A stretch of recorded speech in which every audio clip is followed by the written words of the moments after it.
Guys, feel na feel niya magbabad guys. Yan o. O napapapikit-pikit pa sa sarap o. Yan. Parang nasa batag tea. Yun o. Yan, umalis na yung mga tropa niya. Siya na lang yung naiwan.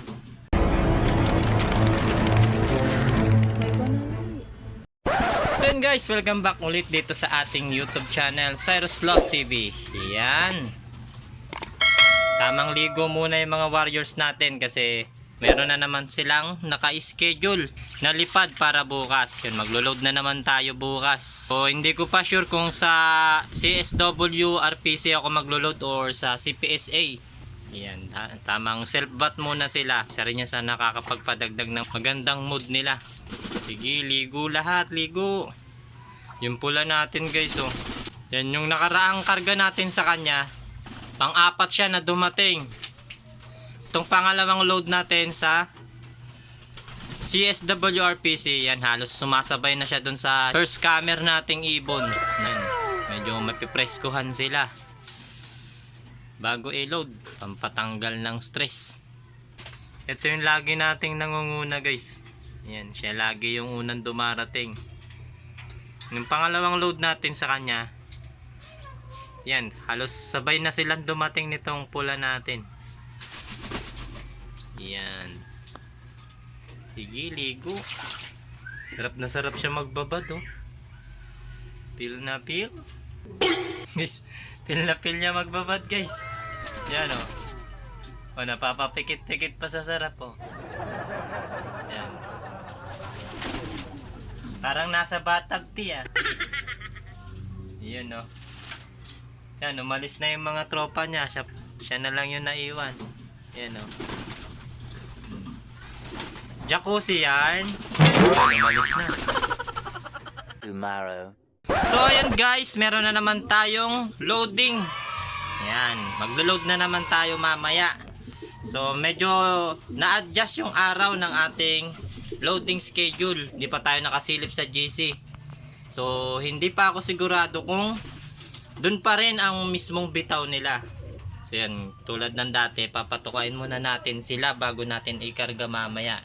So yan, isang taka lang ulit. Yan. Sige. So baka hindi naabutin ng 10 yung ikarga natin mamaya. Mamimili lang muna tayo ng mga ilo-load natin para mamaya. So yun, mamimili tayo ng medyo kondisyon sa kanila kasi yung iba medyo durog. Oh no! Yan, no? Yung iba medyo wala sa kondisyon, kaya mamimili tayo ng ilo-load natin, no? Yan, malalaman natin mamaya kung sino-sino sila. Yan, isa-isahin natin yung katawan nila. Yan, meron akong nahipo na iba. Meron akong isang nahipo. Ito, itong blue bar natin, medyo wala sa kondisyon yung katawan niya, natunaw siya. Yan, kaya yan, ibabalik natin yung dati niyang kondisyon. Yan. Sige, tuka muna bago i-load.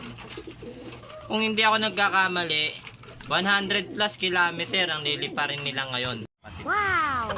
Kung saktong dun pa rin na area ang pagre-releasean nila. So yan.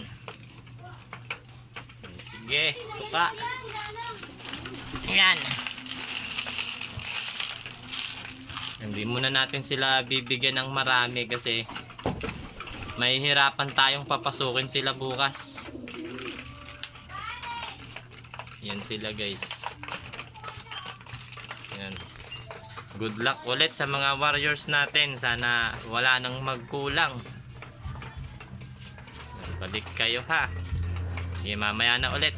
A few moments later. So yan guys, ayan, lahat ng warriors natin na ilagay na natin sa ating training box. 8 lang yung ikakarga natin. Iniwan natin tong mga, yan, yung mga kak natin dito. Itong blue bar natin guys, medyo hindi maganda yung condition niya ngayon. Baka next training na natin siya i-load. Tapos yan, yung dalawang kak natin. Pati itong isa, naka CSW RPC banded. Yan, 4 lang silang iniwan natin. So, punta na tayo sa loading station. So yun, isang mapagpalang umaga na naman sa ating lahat guys. Yun na nga, dating gawi. Matapos nating i-load yung 8 nating ibon, dumiretso na tayo dito sa trabaho natin. Ang area nga pala na pagre-releasean ng ating mga ibon guys ay sa Agdangan, Quezon. Yun, medyo napapalayo-layo na ng konti ang nililipad ng ating mga ibon. So mula sa ating flyer slope hanggang sa area na pagre-releasean nila guys, lilipad ang ating mga ibon ng 112 km air distance. Wow! So, maaga pa naman masyado guys, kaya hanggang ngayon naghihintay muna tayo ng latest update ng ating mga ibon. So, time check muna tayo guys. So, ayun guys, 6:05 AM. So, napakaaga pa guys. Good luck agad sa mga tropa nating nagkarga ng kanilang mga ibon. Congrats din kagad sa mga mananalo. Siyempre, marami tayong tropang mahuhusay, lalo na dito sa Dasma. So, yun. Dito na muna natin tatapusin tong video na to.